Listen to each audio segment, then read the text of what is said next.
The rain on Seven was not like the rain on Earth. It fell like tiny knives made of ice, and it was cold enough to kill any creature that stayed outside for too long. The planet was famous across the galaxy for its terrible storms. Most species refused to live there. Most species were smart enough to stay away. But humans were different. Was 26 years old. She worked at a small research station called Outpost. Her job was to study the animals and plants of Seven. She had been on this planet for 2 years, and she had learned to respect its dangers. She had also learned to love its beauty. Tonight she was sitting in the warm control room, watching the storm through the thick glass window. The sky was dark purple, and lightning flashed every few seconds. The wind screamed like a wounded animal. It was the worst storm she had seen in months. Her scanner beeped. Looked down at the small device on her desk. It was showing a life sign. Something was alive out there in the storm. Something small. Something that was getting weaker with every passing minute. She touched the screen and studied the data. The creature was about 200 meters northeast of the outpost. Its body temperature was dropping fast. If she did nothing, it would be dead within the hour. Stood up and grabbed her thermal jacket. "Command, this is," she said into her communicator. "I am picking up a life sign outside. I am going to investigate." The voice that answered was tired and annoyed. "The storm is too dangerous. Stay inside. Whatever is out there will have to wait until morning. It will be dead by morning." "That is not your problem. Stay inside. That is an order." Looked at the scanner again. The life sign was getting weaker. She thought about following the order. She thought about going back to her warm bed and pretending she had never seen the signal. But she could not do it. She put on her jacket, grabbed a flashlight, and walked to the airlock. The door hissed open, and the cold hit her like a punch to the chest. The rain immediately began to soak through her clothes. The wind tried to push her back inside. She stepped forward anyway. The forest of Seven was unlike any forest on Earth. The trees were made of crystal, tall and beautiful, and they glowed with soft blue light. During calm nights, the forest looked like something from a dream, but tonight, in the storm, it looked like a nightmare. The crystals shook and cracked in the wind. The blue light flickered like dying candles. Pushed through the undergrowth, following her scanner. Her boots sank into the glowing mud. The rain ran down her face and into her eyes. She could barely see 3 meters in front of her. But she kept walking. After 15 minutes, she found it. At first, she thought it was a pile of wet feathers. Then the pile moved and saw what it really was. She stopped breathing for a moment. It was a baby griffin. Not the griffin from old Earth stories. This was a griffin, a creature native to this planet. Had read about them in her training, but she had never seen one in real life. Most scientists believed they were extinct. They had been hunted for their beautiful feathers and their valuable scales. The last confirmed sighting was over 50 years ago. But here was one, alive, shivering in the rain. The creature was about the size of a large dog. Its feathers were the color of copper, and its scales shimmered like liquid metal. It had the head of a bird and the body of a lion, with wings pressed tight against its sides. Its eyes were large and golden, and they were filled with fear. When it saw, it tried to move away, but it was too weak. It could only make a small chirping sound, broken and desperate. Felt her heart break. "Oh no," she whispered. "Oh no, little one, where is your mother? Where is your family?" The griffin chirped again. It was shaking so hard that could hear its feathers rattling. Its body temperature was critical now. The scanner showed it had maybe 20 minutes left. Did not think. She did not consider the rules or the dangers. She simply acted. She took off her thermal jacket and wrapped it around the creature. The griffin flinched. Its golden eyes went wide with terror. Could see that it expected her to hurt it. It expected pain and death. That was all it knew about other creatures. But did not hurt it. She simply held the jacket around its body and waited. For a long moment, nothing happened. The rain continued to fall. The wind continued to scream. The griffin continued to stare at with those huge, frightened eyes. Then slowly something changed. The griffin stopped shaking. Its breathing became calmer. Its eyes lost some of their fear. It looked at not as a predator but as something else, something it did not understand. And then it did something that would never forget. It pressed its head against her chest and closed its eyes. Felt tears mixing with the rain on her face. She wrapped her arms around the creature and held it close. It was warm now, protected by her jacket and her body heat. She could feel its heart beating against her own. "It is okay," she whispered. "I have got you. I am not going to let you die." The griffin made a soft sound. It was not a chirp this time. It was something deeper, something that sounded almost like a purr. It was the sound of trust. Stood up carefully, holding the creature in her arms. It was heavier than she expected, but she did not care. She turned and began walking back to the outpost. The storm seemed less terrible now. The rain still fell, and the wind still blew, but barely noticed. All she could think about was the warm weight in her arms. All she could feel was the gentle beat of the griffin's heart. When she reached the airlock, she was soaking wet and freezing cold. Her muscles ached from carrying the creature, but she was smiling. She had done something tonight, something small maybe, something that would probably cause her a lot of trouble, but she had saved a life. She had shown kindness to a creature that had never known kindness before. And somehow, that felt like the most important thing she had ever done. The airlock door closed behind her, and the warmth of the outpost surrounded them both. The griffin opened its eyes and looked around at the strange new place. Then it looked up at. And in that moment, something passed between them. A connection, a bond, something that went beyond species and language and evolution. Did not know it yet, but her life had just changed forever. The small creature in her arms was not just a baby griffin. It was the beginning of something much bigger, something that would change how the entire galaxy saw humanity. But that night did not think about any of that. She simply carried the griffin to her quarters, made a warm nest from blankets, and sat beside it until they both fell asleep. Outside, the storm continued to rage. But inside, there was only warmth and safety, and the beginning of a friendship that would become Legend 3. The morning came slowly to 7. The storm had passed during the night, leaving behind a world washed clean and sparkling. The crystal trees caught the light of the distant sun and scattered it into 1,000 rainbows. It was beautiful, as it always was after a storm. But did not notice the beauty. She was too busy preparing for the trouble she knew was coming. The baby griffin was awake now. It was sitting in the nest of blankets she had made, watching her with curious golden eyes. Its feathers had dried during the night, and they shone like polished metal. It looked much healthier than it had in the storm. The color had returned to its scales, and its breathing was strong and steady. Had decided to call it. It was a Korean word that meant wind. She thought it was a good name for a creature with wings. Chirped at her, a soft sound that seemed to mean he was hungry. "I know," little one said. "I am working on it."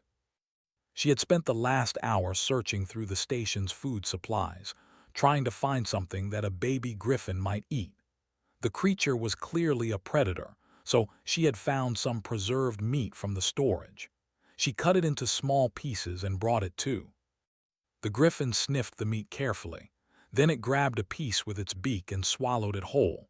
Within seconds, all the meat was gone. Looked at and chirped again. He wanted more. Despite her worry, laughed. "You eat like you have not had food in days."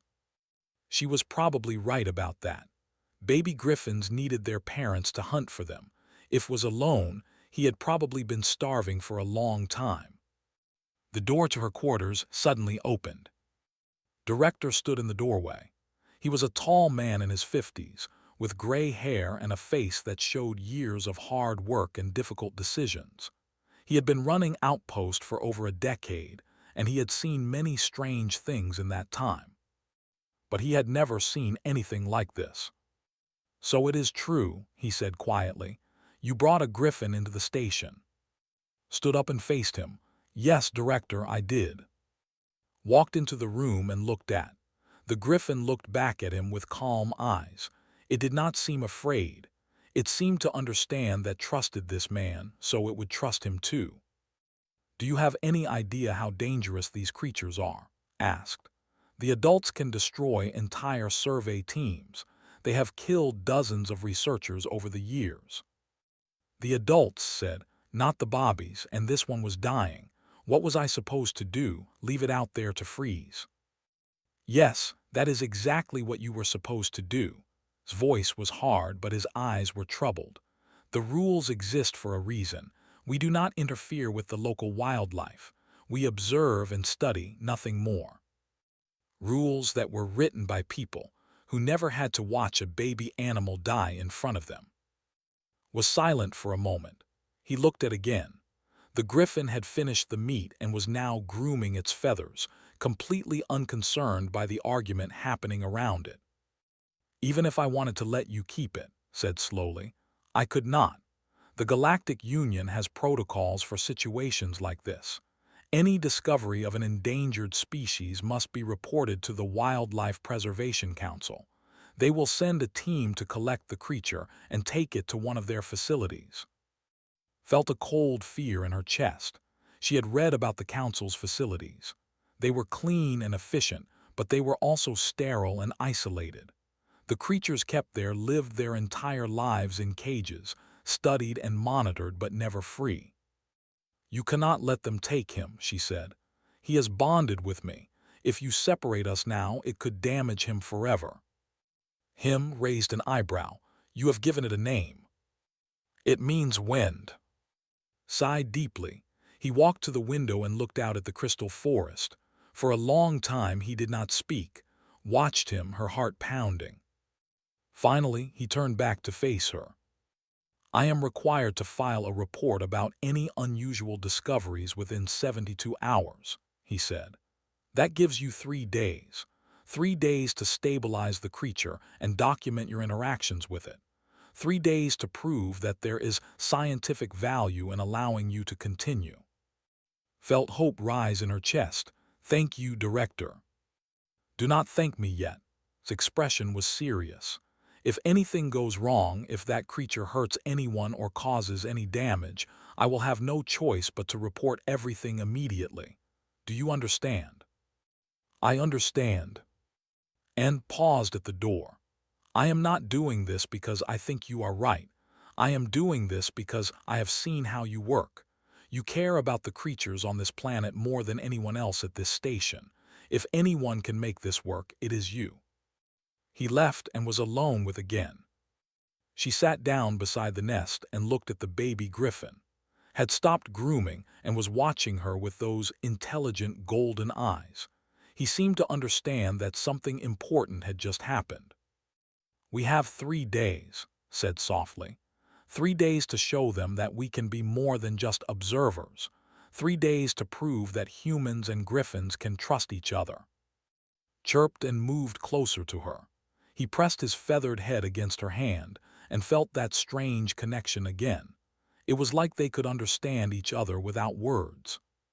Over the next 3 days, barely slept. She spent every moment with documenting his behavior, his diet, his sleeping patterns. She recorded everything in detailed notes and videos. She wanted to show the council that this creature was not just a scientific specimen.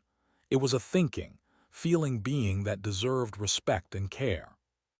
And responded to her attention in ways that surprised everyone at the station. He learned to recognize his name.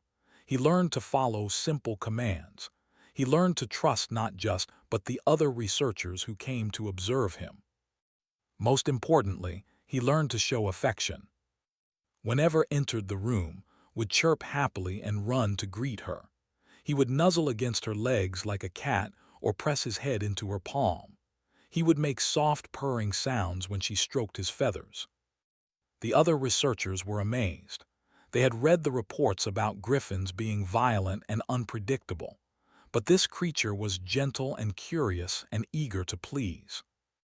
"It is because of her," one of the researchers said, watching and play together.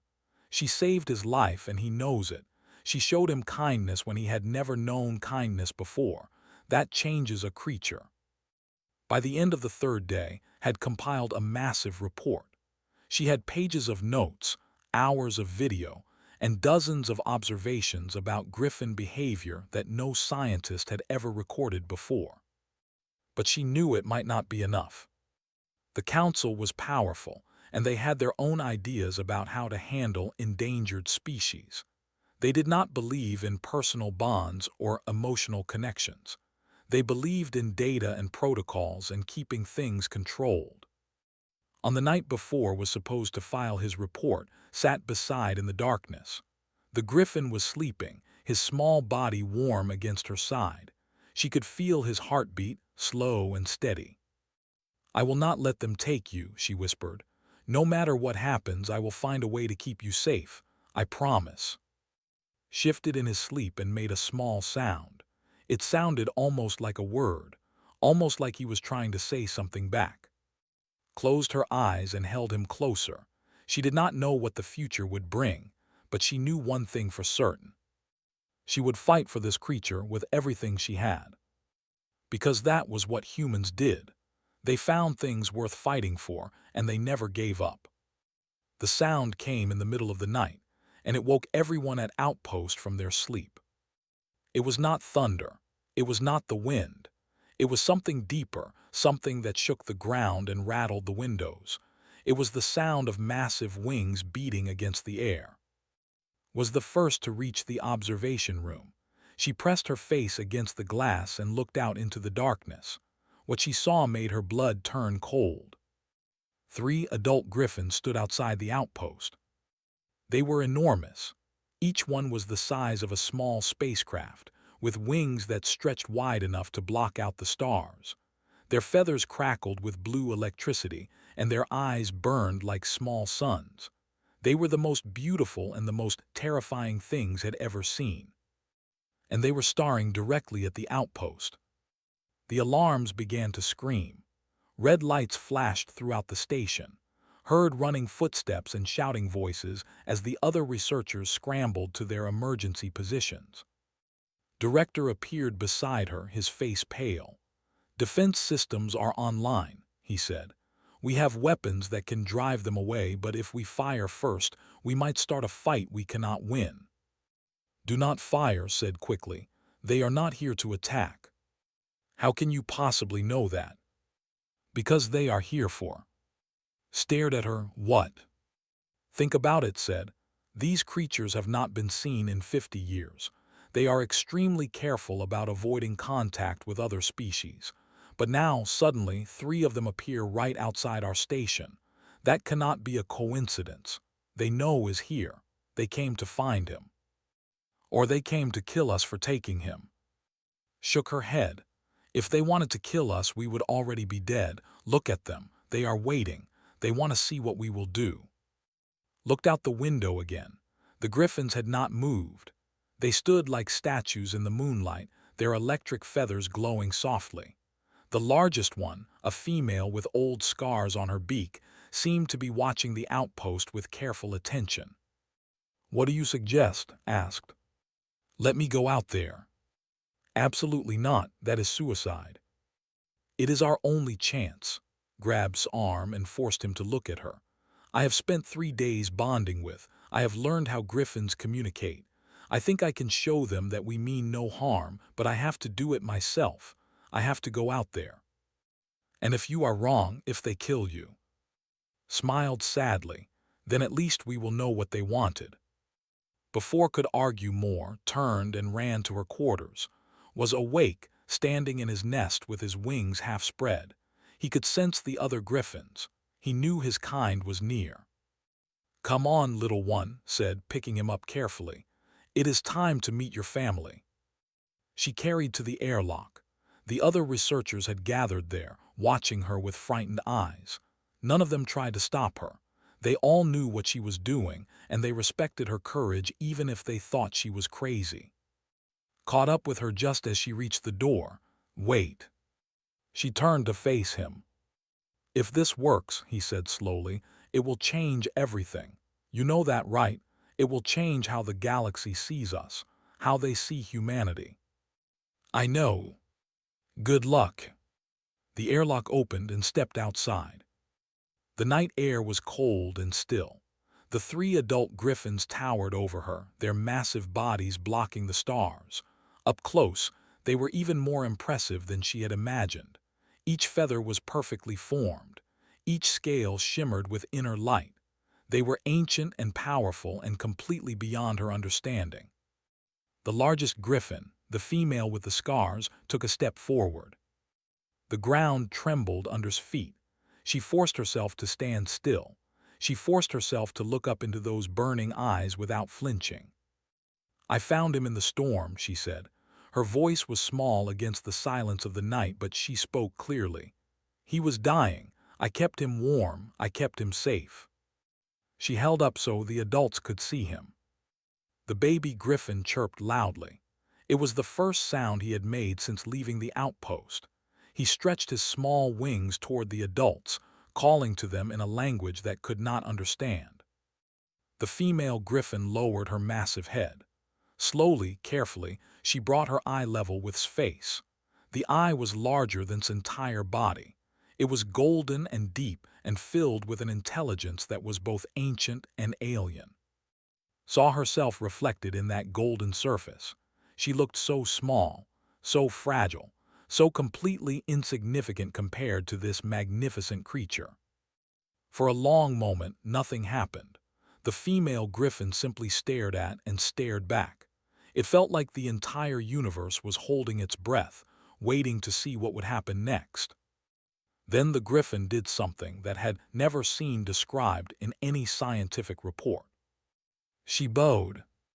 The massive creature lowered her head to the ground in a gesture of respect and gratitude. The other two griffins followed immediately, their huge bodies folding down until their heads touched the earth. They were bowing to her, too, a simple human who had done nothing more than show kindness to a baby animal. Felt tears streaming down her face. She did not try to stop them. She simply stood there holding, while three of the most powerful creatures on the planet showed her respect. "Thank you," she whispered. "Thank you for trusting me." The female griffin raised her head and made a low sound. It was not a threatening sound. It was almost gentle, almost warm. Then she turned and looked at. The baby griffin chirped happily and struggled in his arms. He wanted to go to the adults. He wanted to be with his own kind.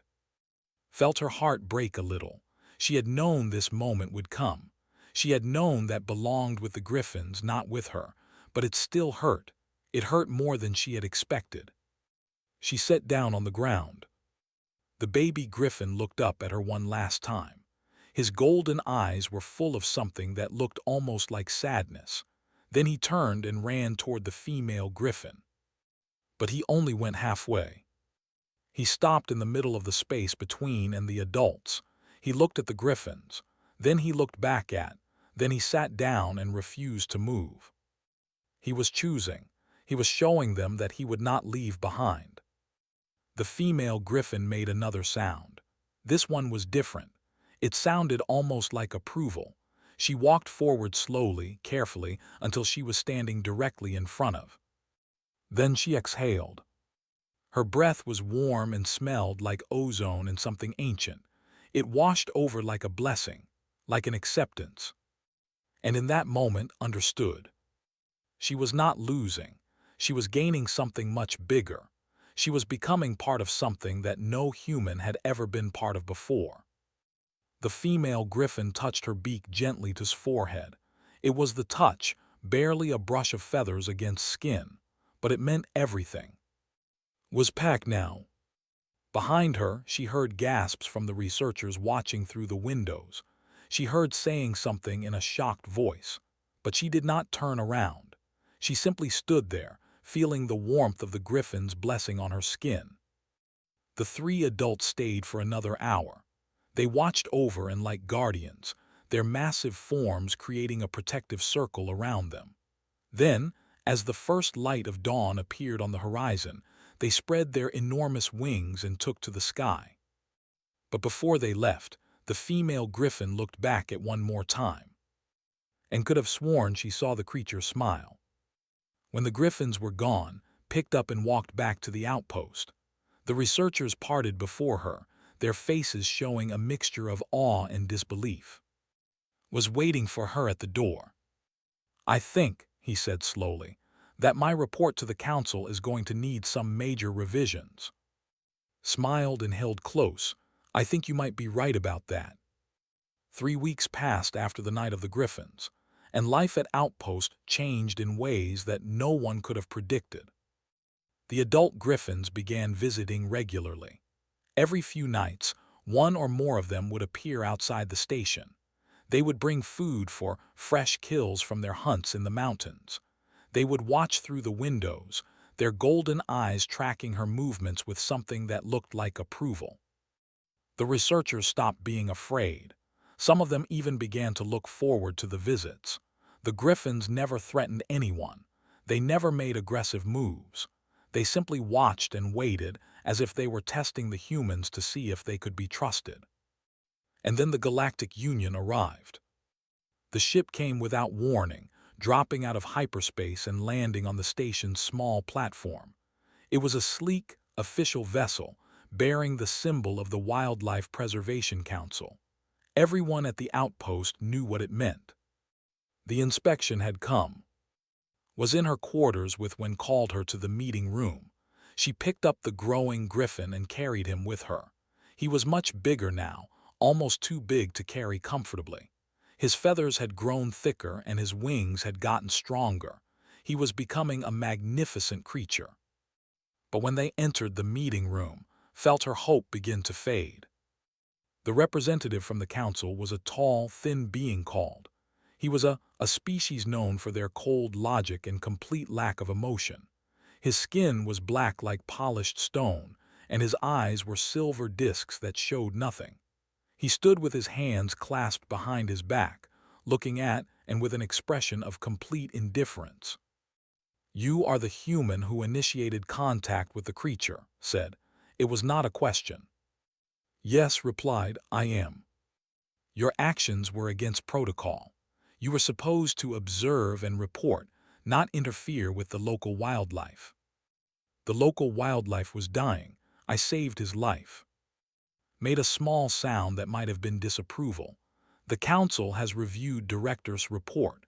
We are aware of the subsequent events, the appearance of the adult griffins, the apparent acceptance of you by their group." He paused. "It is all very interesting from a scientific perspective." But knew there was more coming. "But it changes nothing." Walked forward until he was standing directly in front of.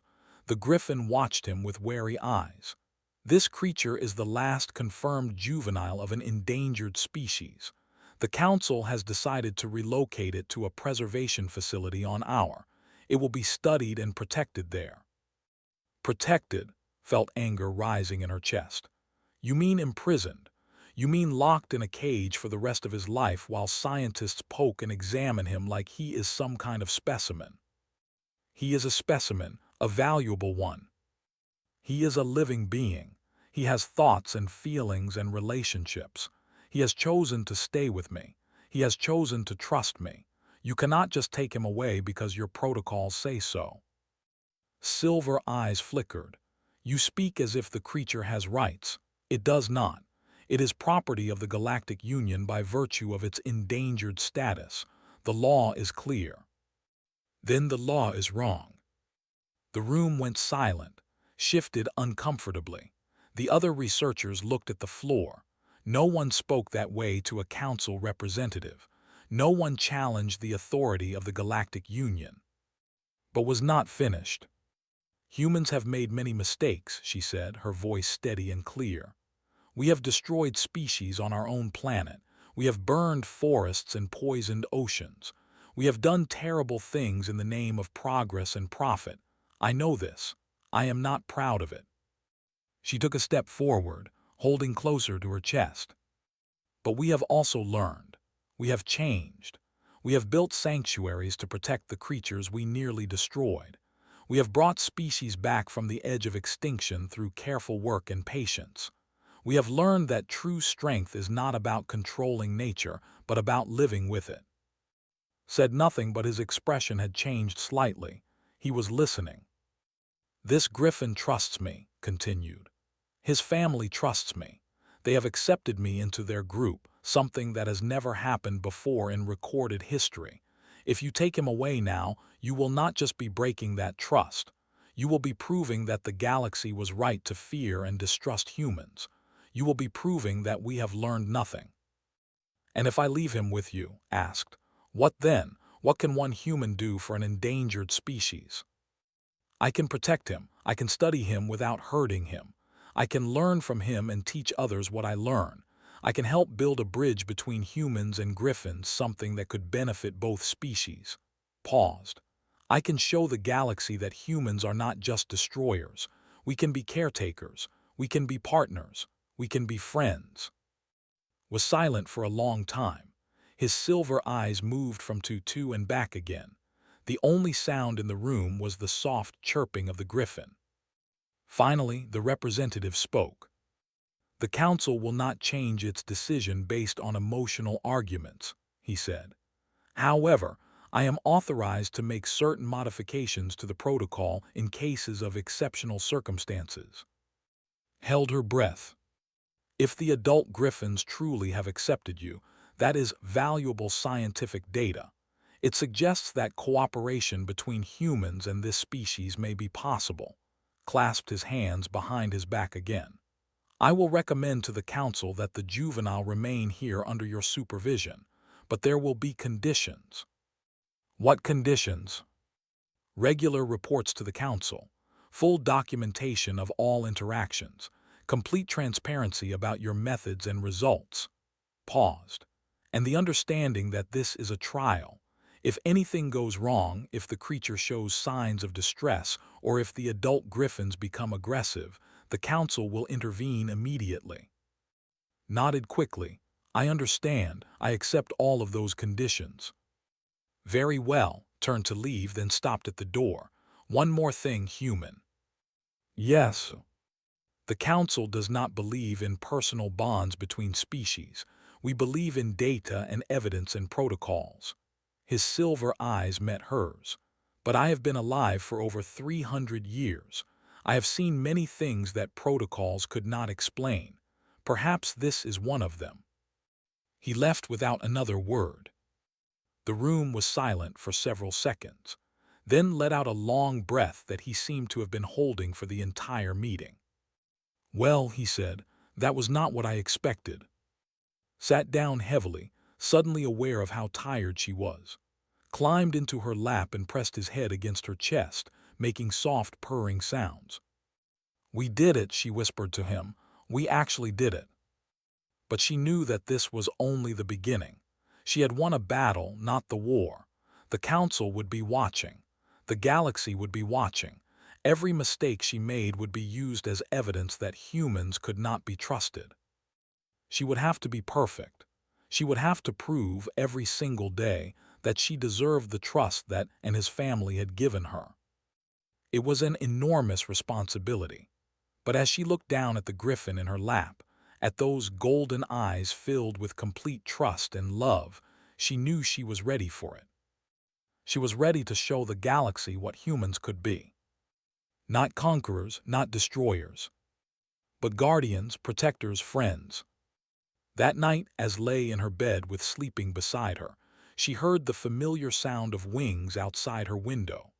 She looked out and saw the female griffin standing in the moonlight, watching over them like a silent guardian. And for the first time in weeks, felt completely at peace. 1 year had passed since the night found a dying baby griffin in the storm. Everything had changed. Outpost had a new name now. It was called the Sanctuary, the first human-run wildlife preserve in the entire Galactic Union.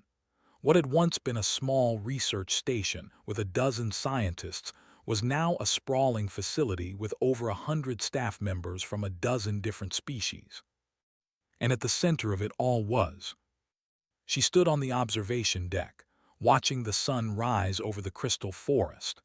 The light caught the trees and scattered into thousands of rainbows, painting the world in colors that no Earth language had words for. It was beautiful, as it always was, but had learned to appreciate it more deeply now. She had learned many things in the past year. The sound of wings made her look up. A shadow passed over the deck, large enough to block out the sun for a moment, then landed beside her, his talons clicking against the metal floor. He was no longer a baby. He was fully grown now, as tall as and twice as long from beak to tail. His feathers had deepened to a rich bronze color, and his scales shimmered with blue and gold. His wings, when spread, could stretch across the entire observation deck. He was magnificent. "Good morning," said, reaching up to stroke his feathered head. The griffin made a low rumbling sound, his version of a purr. They stood together, watching the sunrise. It was their morning ritual, something they had done every day for the past year. No matter how busy became with running the sanctuary, she always made time for this. "The council representative is arriving today," said. "Another inspection, another chance for them to decide if we are doing things right." Made a dismissive sound. He had never liked the council representatives. He tolerated them because asked him to, but he never showed them the warmth he showed to her and the other humans at the sanctuary. I know," laughed, "but we have to play by their rules, at least for now." A door opened behind them and walked onto the deck. He was older now, his hair completely white, but his eyes still held that sharp intelligence that had made him such a good director. "The staff is ready for the inspection," he said. "Everything is in order. The reports are prepared, the facilities are clean, and the griffins are behaving themselves." He paused and looked at, mostly. The griffin tilted his head and made an innocent chirping sound. Smiled. "You are not fooling anyone, you overgrown chicken." Ruffled his feathers in mock offense, laughed and shook her head. The relationship between and had become one of friendly insults and mutual respect. It was strange, but it worked. The inspection that day went better than any of them had expected. The new representative was not. It was a younger named Sira, and unlike her predecessor, she seemed genuinely interested in what the sanctuary was doing. She asked questions about the griffins' behavior, their social structures, their hunting patterns. She watched the interactions between the humans and the creatures with something that looked almost like wonder. "The council has been following your progress," Sira said as they walked through the sanctuary. "The data you have provided has been extraordinary. No one has ever documented griffin behavior in such detail before." "We have learned a lot," agreed, "but there is still so much more to discover." They stopped at a viewing window that looked out over the griffin nesting area. Inside, several adults were resting with their young. The bobbies tumbled and played, their small chirps filling the air. Adult griffins watched over them with patient eyes. "When you first started this project, many in the council believed it would fail," Sira said. "They thought the griffins would eventually turn violent. They thought a human could not be trusted to care for an endangered species." She paused. "They were wrong." Felt a warmth spread through her chest. "I just did what anyone would do. I found a creature that needed help and I helped it." "No," Sira shook her head. "Not anyone would do what you did. You risked your life to save a creature that had every reason to fear and hate your species. You challenged the council when they wanted to take it away. You built something here that has never existed before." She looked at with something like respect in her silver eyes. "You showed the galaxy what humans can be. That is not something just anyone would do." The inspection ended with a formal recommendation that the sanctuary be recognized as an official Galactic Union preserve. It was the first time such an honor had been given to a human-run facility. That night there was a celebration at the sanctuary. Researchers and staff gathered in the main hall, laughing and talking and sharing food from a dozen different planets. Even some of the griffins came, perching on the rafters and watching the party below with curious eyes. Slipped away from the crowd and walked outside. The night was clear and cold, and the twin moons hung low on the horizon. She found her usual spot on the hill behind the facility and sat down. Found her a few minutes later. He landed softly beside her and folded his wings against his body. They sat together in comfortable silence, watching the stars. "I was so scared that night," said softly. "When I found you in the storm, I had no idea what I was doing. I just knew I could not let you die." Made a soft sound and pressed his head against her shoulder. "And now look at us," gestured at the sanctuary behind them, at the lights and the sounds of celebration. "We built all of this together, humans and griffins working side by side. A year ago, that would have been impossible. A year ago, everyone would have said it could not be done." She reached into her pocket and pulled out a small piece of fabric. It was old and worn, the thermal material faded from many washings. It was the blanket she had wrapped around that first night in the storm. "I kept this," she said, "to remind myself of where we started, to remind myself that sometimes the most important things begin with the smallest acts of kindness." Looked at the blanket, then at. His golden eyes were full of something that looked very much like love. He lifted one wing and wrapped it around her shoulders, pulling her close. They stayed like that for a long time, human and griffin, guardian and friend. Below them, the sanctuary hummed with life and activity. In the nesting area, baby griffins slept safe and warm. In the research labs, scientists worked on new ways to protect and preserve the species.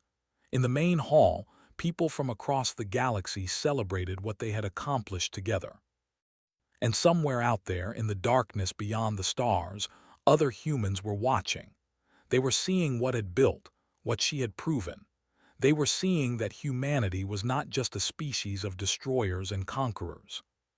They were seeing hope. The news of the sanctuary spread across the galaxy. Other planets began asking for help setting up their own preserves. Other species began requesting human partners for their conservation efforts. The reputation of humanity, which had been damaged by centuries of mistakes, slowly began to heal. And it had all started with one woman, one blanket, and the courage to help a creature in need. Looked up at the stars and smiled. The future was uncertain, as it always was. There would be challenges ahead, problems to solve, battles to fight. But for the first time in a long time, she felt confident that humanity would face them with wisdom instead of fear, with compassion instead of conquest. "We are going to be okay," she whispered. "All of us, humans and griffins and everyone else, we are going to be okay." The griffin rumbled his agreement and held her closer. And high above them, hidden among the stars, the oldest griffin of all watched over them with ancient, knowing eyes. She had lived for centuries. She had seen species rise and fall, empires grow and crumble. She had learned to trust no one. But this human was different. This human had earned her respect. And perhaps, just perhaps, this human had shown her that some species were worth believing in. The old griffin spread her wings and rose into the night sky. Her children were safe. Her legacy was secure. And the future, for the first time in a very long time, looked bright. Below watched her go, feeling the warmth of beside her and the weight of the old blanket